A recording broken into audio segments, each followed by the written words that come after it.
What's up? Spooky Scott, music director here. Just wanted to make a quick video about our MIDI controller and how we MIDI map it. So this is what we use at every single one of our campuses. It is the Akai MPD226, and I love this controller because it has multiple pads that we can assign to different parts of each song, and then 4 faders that we have set to volumes of click and cues if we need to mute those, and MD needs to take over MDing. That's why we have that.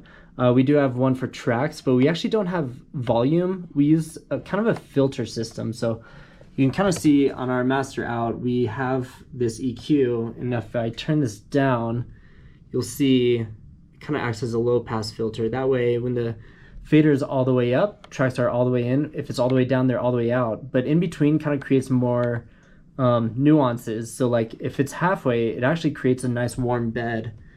Even in a big chorus section, you can kind of hear how it's warm. It filters out all those, excuse me, filters out all those like high-end percussive stuff.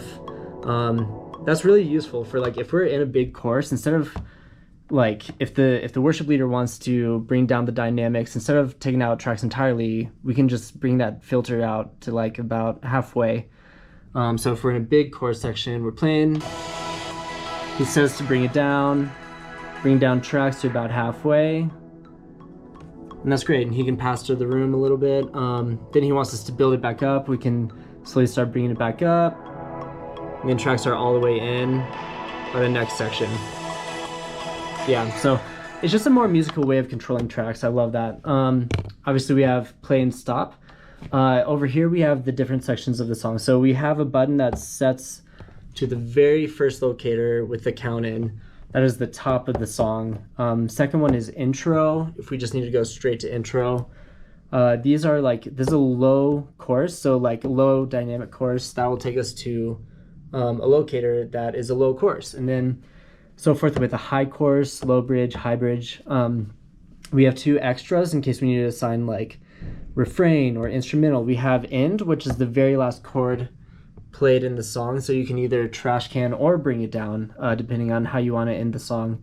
Then we have a click. For our click, we actually have basically once the song is done, the play marker will keep playing all the way up until this click, and it's basically a looping click that loops one measure over and over again. We use the IAC driver for that. If you want to learn more about that, I can make another video about that, but that click takes us right there, just to the click. Yep. And then we have these 2 buttons, which are previous locator and next locator button. So we use these mostly for flowing. Obviously, if we're in a low bridge section, we're playing, and instead of singing the bridge, he wants to pass through the room, we just keep looping this. So I'll be like, loop, 2, 3, 4, loop. Yep. So that's what we use to loop. Obviously those are set to these 2 buttons up here, previous locator and next locator. And then to get to song 2, we actually go to preset. I don't know if you can see that, but it says preset 1, song 1. To get to song 2, we just turn this knob, press enter, and it takes us to preset 2, where basically I've programmed this MIDI controller so that all the aspects of the songs, these 2 rows and these 2 buttons, are different MIDI notes. That way you're not getting the same MIDI notes per preset, so it'll like overlap with songs. You can use different songs.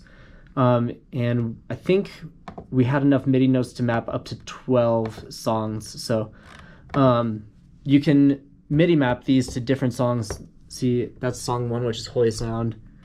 Song 2, top, is Sound Mind, a new song that we're doing. So those are all different. Obviously, these 2 stay the same MIDI note because those are going to be the same MIDI note we're using to go to previous locator or next locator for every song, no matter what. So yeah, if you guys want to set up your MIDI controller, if you want this MIDI controller and set it up kind of the same way I do, let me know. I can send you kind of the files I use that you need to kind of upload to this controller so that each of these have different MIDI notes. Yeah, these 4 pads, I actually left those basically blank because I didn't feel like we needed that many more sections to a song. Plus, if we use up less MIDI notes, then we can use more. Sorry, we can get more songs on the controller, if that makes sense. I don't know. Kind of just talking at this point. But anyways, if you guys have any questions, let me know. Be more than glad to answer them. And yeah, that's it. Peace.